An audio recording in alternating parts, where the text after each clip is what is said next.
Above and Below Haunted might have changed the way that we play games in my house forever.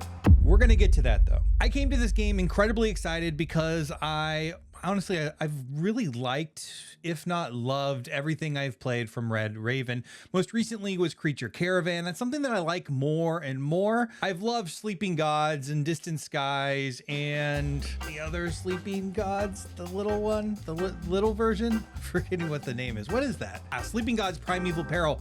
Another one that I had really liked, which was a really good entry into the series, which kind of bookends my thoughts here because this is very much a good entry point for a very specific person that my wife actually happens to be. First, let's figure out what on earth Above and Below Haunted actually is. It is the predecessor to the original Above and Below. 2015 was published, and now there is a haunted version. Haunted version refers to ghosts. Ghosts are an interaction mechanism, which we'll talk about, something in which I really, really like. There's also a what seems like a small-ish change, which is probably a huge change when you explore a cave. You keep the cave card no matter if you have success or not. Exploration, another thing I absolutely love that we will talk about, but we're going to get there. So what is this game? It is a set collection Tableau builder with exploration component that is highlighted with little story snippets that ask you to make fairly interesting decisions. There is a sense of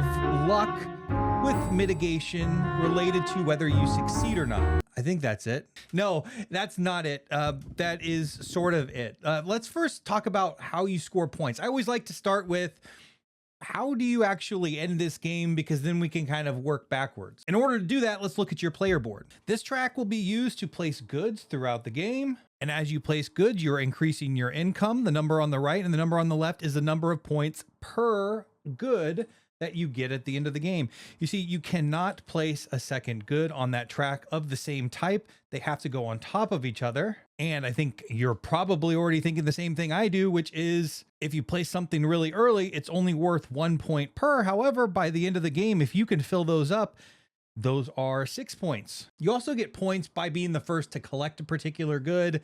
There's also cards you can acquire or buildings and outposts that you can build that will help you capitalize on a particular good strategy. The way you take actions in this game are basically spending these villagers. You send them over to this first area. The interesting part about taking actions in this game have to do with the symbols that are on your villagers. You start with 3 basic villagers and you see the dice. Those dice are only relevant during the exploration.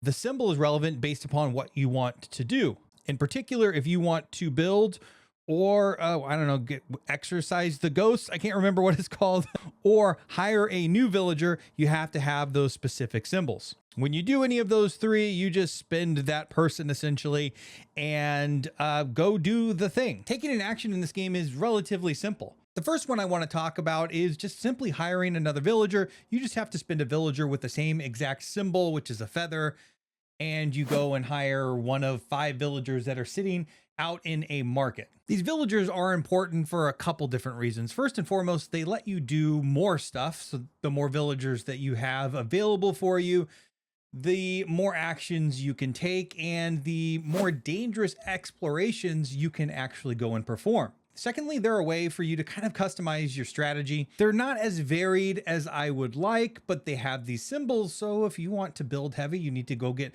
more villagers with the hammers on them. And if you want to build up your villagers or scare away those ghosts in your building or exorcise them, I don't know the actual terminology.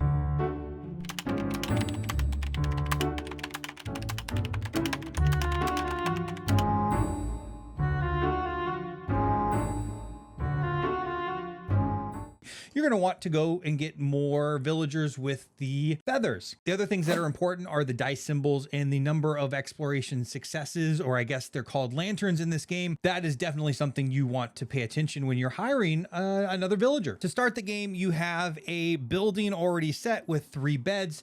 Really quick, those beds are important because as you spend your people per round, you can only bring over the number equal to the number of beds you have. You hope to find more cards with more beds so you can reset more people in the end. But much of the game loop in this game is going and building more buildings. You do that by spending the money associated with the building in the top left corner, and they get you more stuff. This is the Tableau building portion, and really one of the highlights of this game, which is to build out your Tableau, build out your strategy, and hopefully score more points, harvest more resources than everyone else. Speaking of harvesting resources, you will see a couple different types of cards here. This little circular symbol here, or reset symbol, will allow you to continue to put more of those resources that we talked about before on the card each and every round. However, when there's the dots, there is a finite number of those. I won't go deeply into it, but briefly, you can spend people to go and harvest these resources.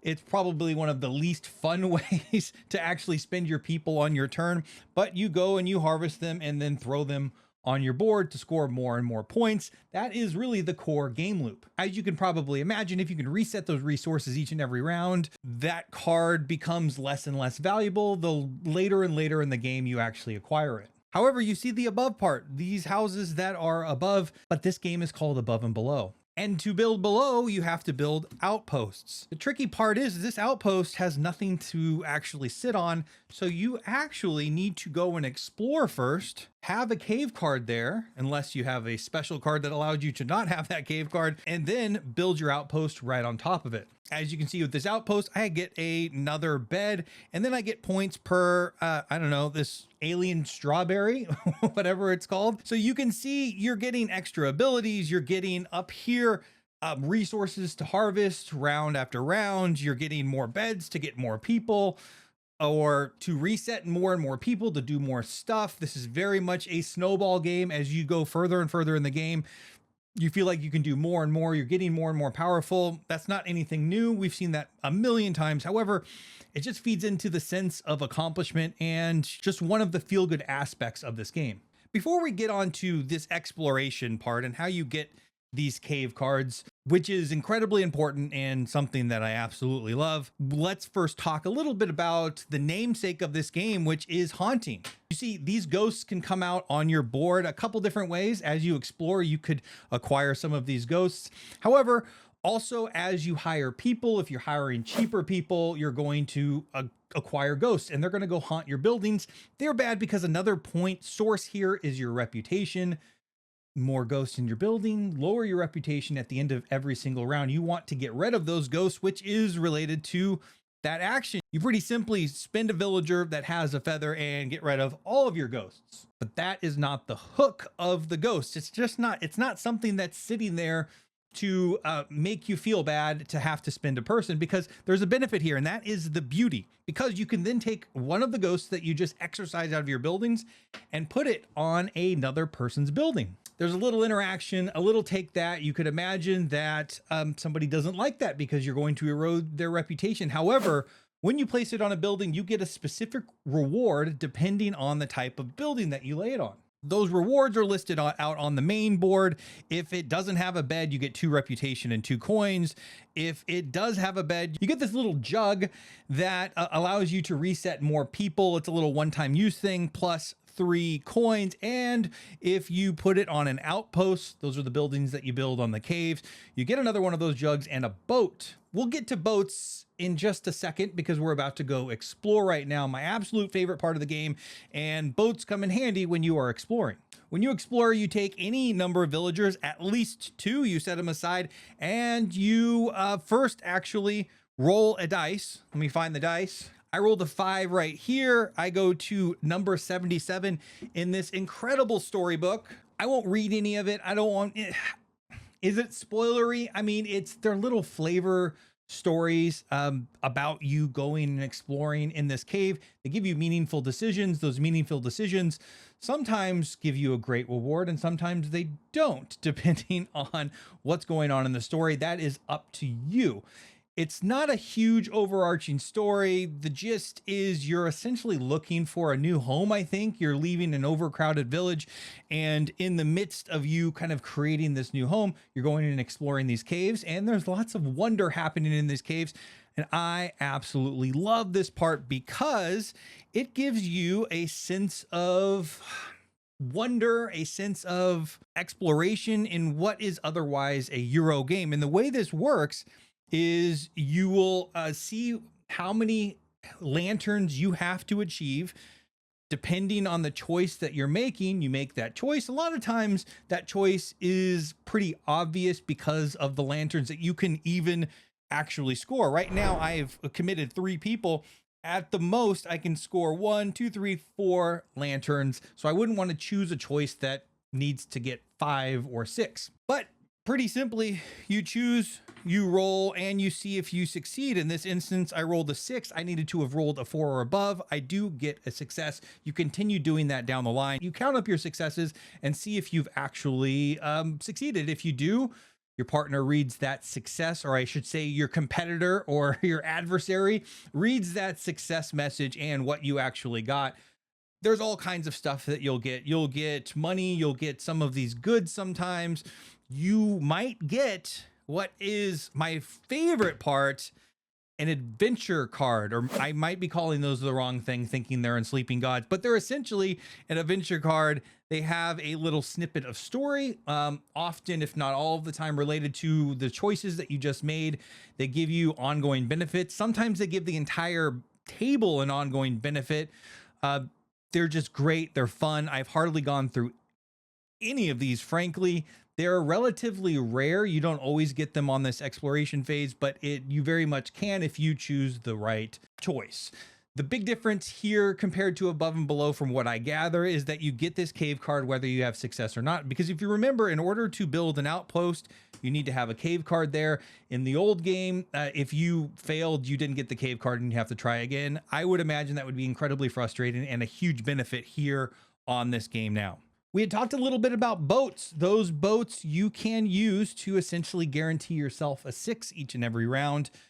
So boats are great. You're going to definitely want to get boats if you possibly can when you are gathering or building new buildings. The other thing that can happen is you could fail, and instead you can put them in the medic tent over here, and it's going to take 2 beds essentially to be able to get them back to ready.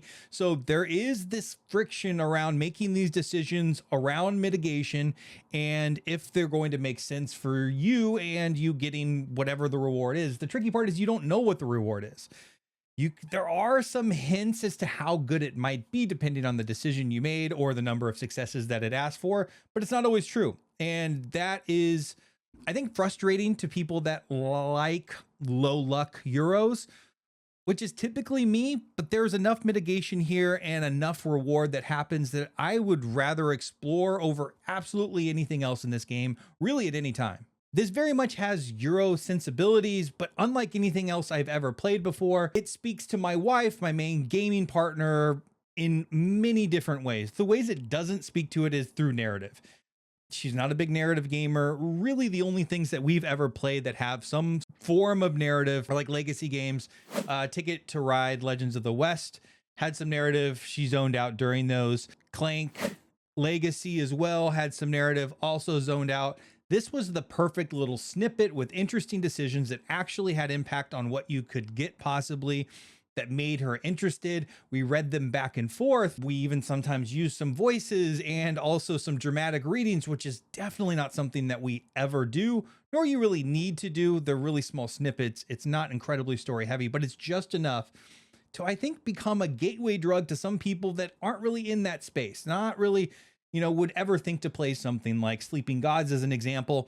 This gets that Euro gamer, I think, just kind of up to the line. And that is why frankly, I love this game. I've loved every play that I've had. I mean, some have been better than others, mostly because she starting to beat me.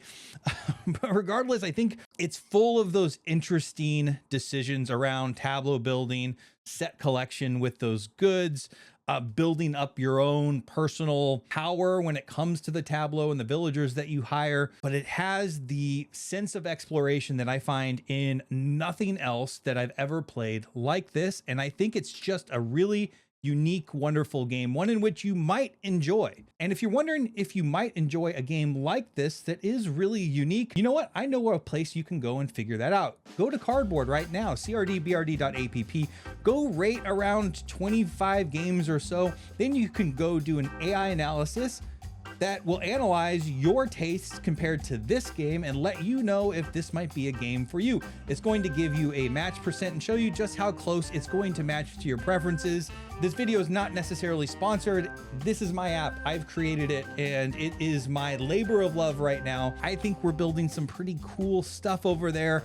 I have a lot of videos on it and many more to come. So if you're interested, go check those out. Otherwise, you know what? Thanks for being here. And until next time, have a great day.